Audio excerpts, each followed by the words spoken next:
तो आजकल आप जैसा देख रहे हैं कि बहुत ज़्यादा स्टूडेंट्स जो हैं, वो बाहर जाना चाह रहे हैं, स्पेसिफिकली यूरोप जाना चाह रहे हैं फॉर स्टडीज़। और इसी बात का नाजायज़ फ़ायदा उठाते हुए जो स्कैमर्स हैं, उन्होंने ऐसे-ऐसे नए-नए जदीद तरीके ईजाद कर लिए हैं कि वो अब स्टूडेंट्स के साथ स्कैम करना शुरू हो गए हैं। अब इस वक़्त जो है, वो वीज़ा फ्रॉड पाकिस्तान का सबसे बड़ा, जैसे आज से कुछ कुछ साल पहले प्रॉपर्टी स्कैम जो है, वो बहुत बड़ा जो है फ्रॉड चल रहा था पाकिस्तान में। इसी तरीके से इस वक़्त वीज़ा फ्रॉड जो है, वो सबसे बड़ा जो है स्कैम पाकिस्तान में चल रहा है इस वक़्त। बिस्मिल्लाहिर्रहमानिर्रहीम। मेरा नाम है राव मोहम्मद ज़करिया। मैं डायरेक्टर और इमिग्रेशन लॉयर हूँ एट वीज़ा वाले इमिग्रेशन लॉ फर्म। मैं बहुत सारी इंटरनेशनल यूनिवर्सिटीज़ का कंट्री रिप्रेजेंटेटिव भी हूँ और उनको पाकिस्तान में रिप्रेजेंट करता हूँ इंटरनेशनल यूनिवर्सिटीज़ को। तो आपको मैं इस वीडियो में बताऊँगा कि कुछ ऐसी टिप्स हैं जिन्हें अगर आप फॉलो करोगे तो आप स्कैम से बच सकते हो, स्टूडेंट वीज़ा के हवाले से।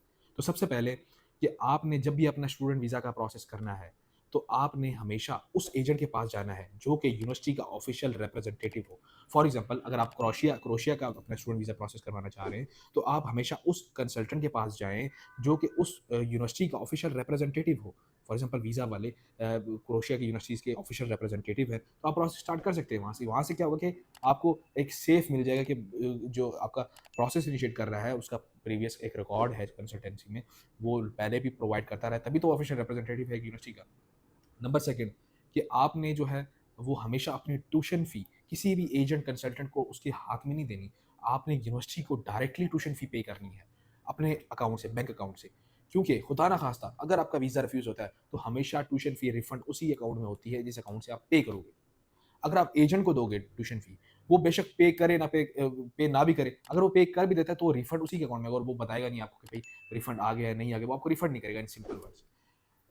तीसरी चीज़ जो इम्पोर्टेंट है, वो ये है कि आप यूनिवर्सिटी का एडमिशन जब अप्लाई करते हैं तब भी, और जब आप वीज़ा प्रोसेस करते हो तब भी आप अपनी ही ईमेल यूज़ करवाएँ। आप कंसल्टेंट से कहें कि आप मेरी ईमेल पे ही एडमिशन अप्लाई करें, आपकी ही ईमेल पर वो वीज़ा प्रोसेस करे। तो इससे जो जो आपको अपडेट्स है यूनिवर्सिटीज़ की तरफ से, वो डायरेक्टली आपके पास आएगी। अगर आप क्वालीफाई नहीं करते होगे तो यूनिवर्सिटी आपको बता देगी मेल करके आप क्वालीफाई नहीं करते।